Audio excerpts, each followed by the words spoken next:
Saya bangga juga menjadi alumni ASAD. Kenapa? Menjadi tanya besar. Apa tuh? Dari mana? Orang kampung nanya. Dari mana lu? Dari ASAD, Pak. Tahu orang gitu nah. Rasanya Pandangan orang tuh positif, pandangan ya? orang tuh positif tentang pondok pesantren ASAD. Bangga. Jujur, saya bangga, sumpah.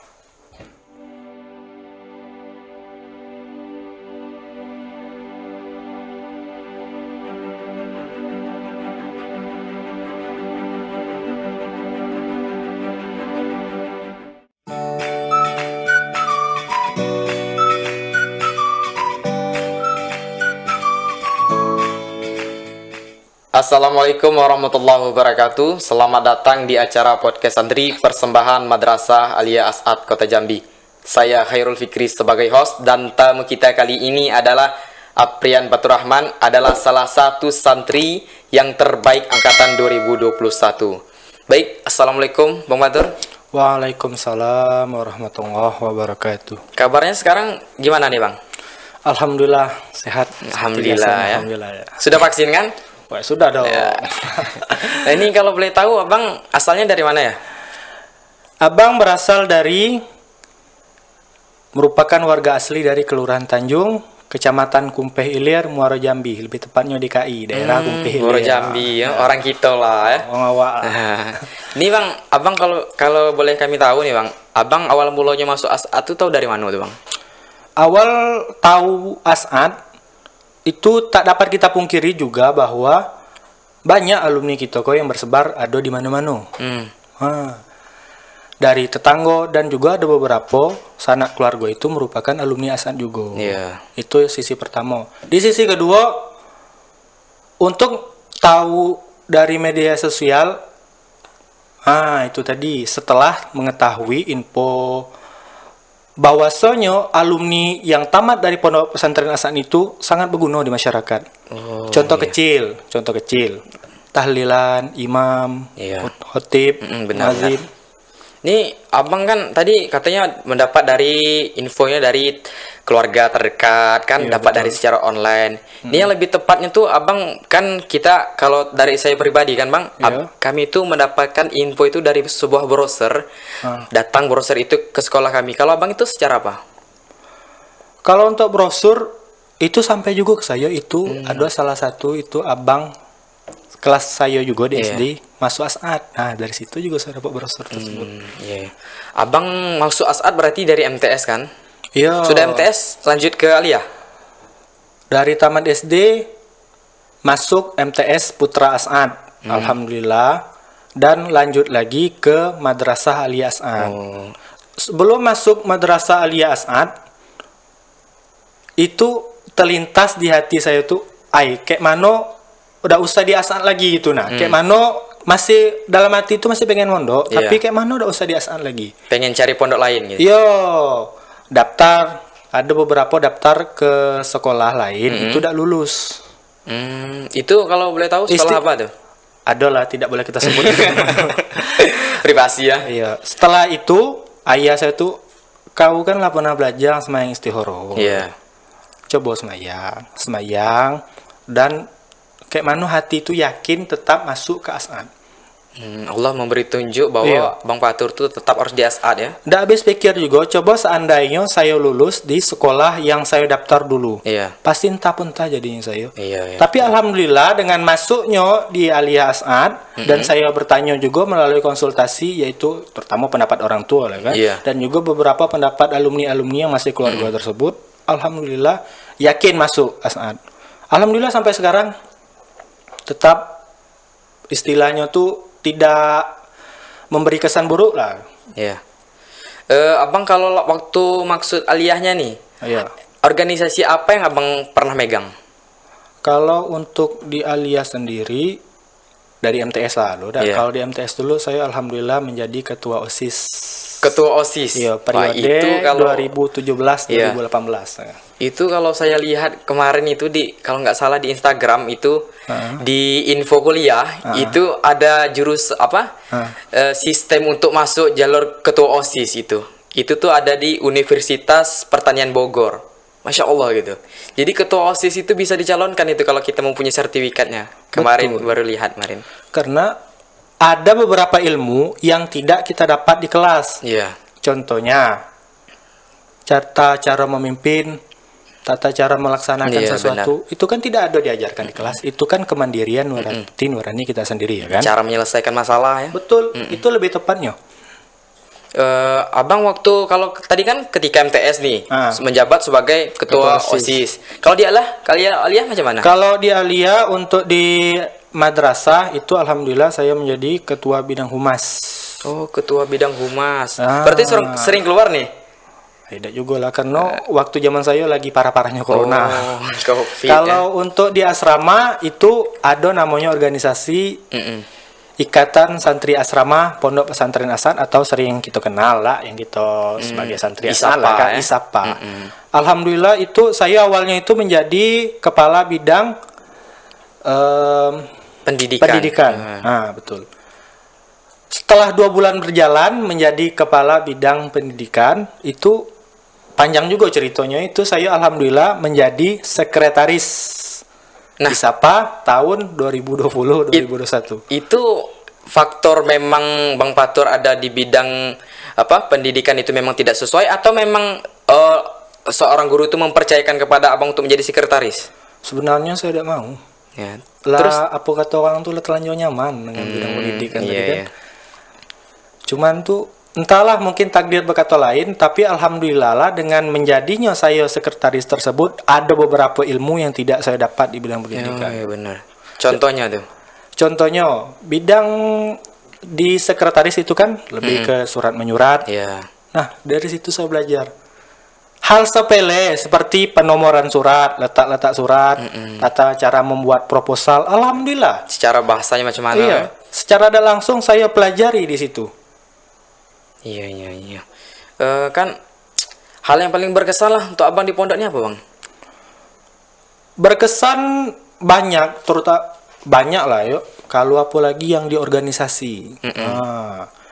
Apalagi sekarang kan kayak kita lah nikmati secara bersama-sama nih adanya studio baru gitu nah. Di sisi lain saya bangga. Di sisi lain iri gitu. Kenapa iri tuh? Apa tidak ada di zaman Abang atau gimana? Di zaman Abang dulu di jurnalistik Izzatul Asadi. Nah, itu udah ada gitu nah. Kok zamanku waduh ya Allah elok nih gitu. Secara langsung iri gitu. Cuman memang biasanya kayak itu. Saya tamat SD. Selesai tamat nih, elok SD. Saya ketika di MTS biasa-biasa baik. Ketika sudah menjadi alumni, pas datang lagi, banyak berubah mantap. Kenapa takdirnya lah. Pas tamat Aliyah, ya enggak, lado studio, ada lapangan lengkap, masya Allah. Asrama lah nambah ya, lapangan lah, semen. Ya secara ada langsung tuh iri juga lah. Tapi alhamdulillah lah ya, karena kita tiap angkatan kan mempunyai kelebihan dan masing-masing. Itu mungkin kelebihan dari kalian ya kan. Ya udahlah, jam turun. Abang kalau melihat dari kemajuan Asad ini seperti apa tuh Bang pandangan Abang, Bang? Untuk kemajuan Asad, masya Allah, dari tahun ke tahun ada baik perubahan, bukan dari hanya perubahan bangunan, yaitu perubahan santrinya. Perubahan santrinya maksudnya tuh prestasi kita meningkat. Saya bangga juga menjadi alumni Asad. Kenapa? Menjadi tanya besar. Apa tuh? Dari mana? Orang kampung nanya. Dari mana lu? Dari Asad. Dari Asad, Wak. Tahu orang gitu nah. Rasanya pandangan orang tuh positif, orang tuh positif tentang Pondok Pesantren Asad. Bangga. Jujur saya bangga, sumpah. Kalau gitu kayak mana Bang ya? Sebenarnya kalau kami tidak masuk pondok entah kayak mana juga lah kami. Betul. Kita tengok baik dunia luar, yaitu pengaruh buruk dari HP ya kan? Iya betul. Apalagi HP sekarang kalau canggih-canggih ya. Iya, HP itu bisa menjadi ladang bisnis, bisa menjadi ladang uang, bisa menjadi ladang beramal. Tapi kebanyakan orang-orang di luar tuh salah penggunaan. Contohnya kita ambil simpel itu dari aplikasi TikTok. Nah, nggak ada salah. Kayak konten-konten kreator TikTok yang macam yang dari pesantren tadi lah, contoh kayak Husain Basyaiban itu kan, wah itu mantap itu. Dia menyiarkan agama lewat platform yang itu lagi maju. Ya? Iya benar-benar. Tapi berarti yang menyesuaikan dengan keadaan.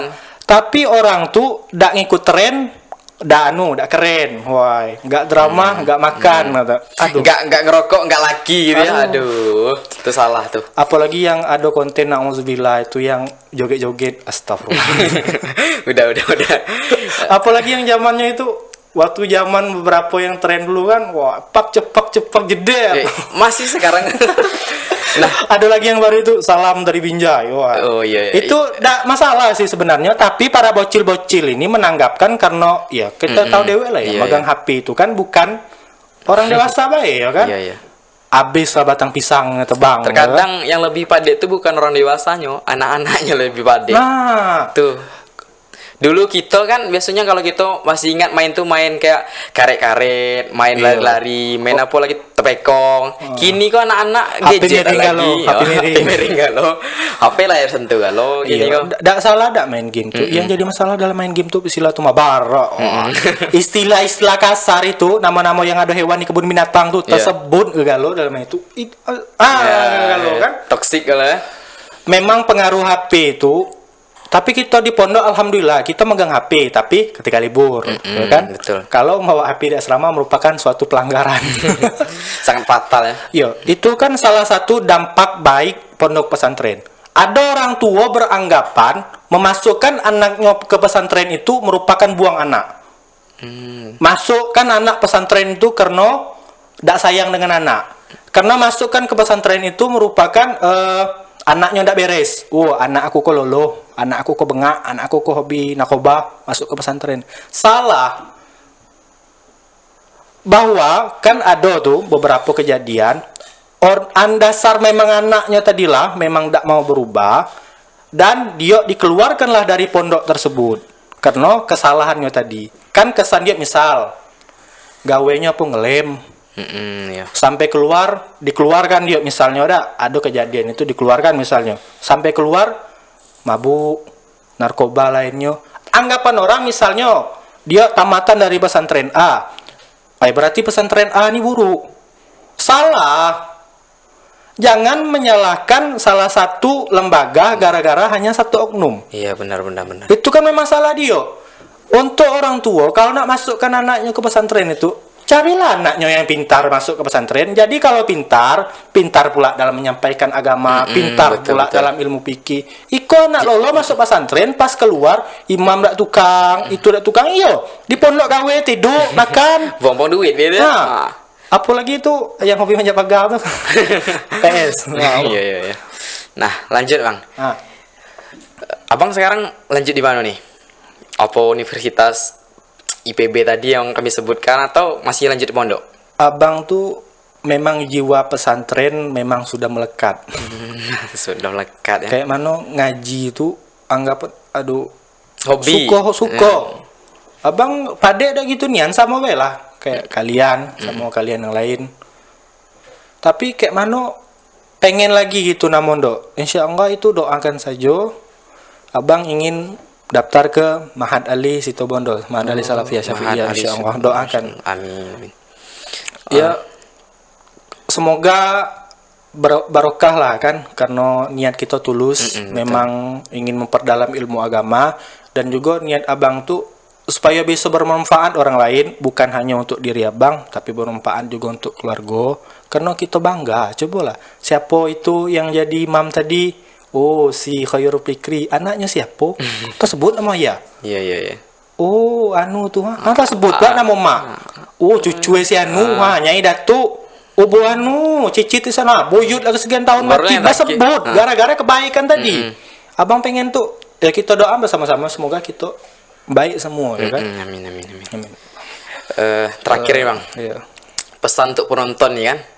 Mungkin yang di rumah lagi bingung mau masuk pondok, mungkin dalam hatinya, masuk pondok itu nggak update, nggak gini. Mungkin ada pesan untuk penonton di rumah Bang.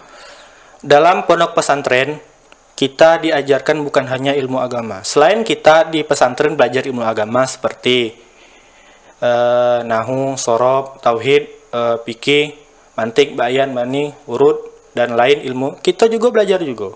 Di pesantren juga ada belajar fisika. Di pesantren juga ada biologi. Di pesantren juga ada belajar kimia, ada juga belajar ekonomi, komputer ada juga. Ada juga. Lengkap di pondok pesantren. Jadi jangan ragu. Jangan beranggapan anak masuk pesantren itu hanya paham ilmu agama, tidak. Kita masuk pesantren fid dunya hasanah, akhirah hasanah.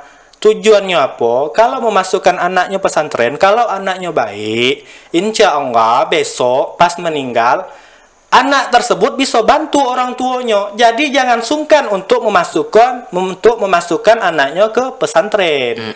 Ragu masuk pesantren, masuk pondok pesantren As'ad. Iya. Nah, masalah jangan ragu lagi. Iya, jangan ragu lagi. Masalah rezeki tidak usah takut. Rezeki ada yang ngatur. Apalagi anak memang tulus dalam hatinya untuk belajar ilmu agama. Jangan takut kehilangan duit.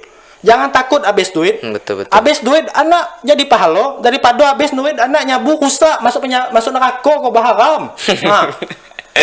Iya, betul. Jadi jangan ragu untuk masukkan anaknya ke pesantren dan jangan salah anggapan tentang pesantren. Nah, itu cukup karena belajar dari pengalaman itu di dunia luar itu salah tanggapan tentang pesantren juga kan. Berarti sangat berkesan kan penonton dari pesan-pesan alumni kita ini. Jadi kalau buat kalian itu jangan sungkan lagi untuk masuk di pondok, terutama pondok pesantren As'ad kita ini. Baik, terima kasih Bang Batur telah datang di acara podcast kami ini. Iya, sama-sama. Kami sangat berterima kasih banyak telah hadir di podcast kami ini. Baik, saya Khairul Fikri sebagai host dan bintang tamu kita kali ini Aprian Faturrahman undur diri. Unzur makola walatan zur mangkola. Wassalamualaikum warahmatullahi wabarakatuh. Waalaikumsalam warahmatullahi wabarakatuh.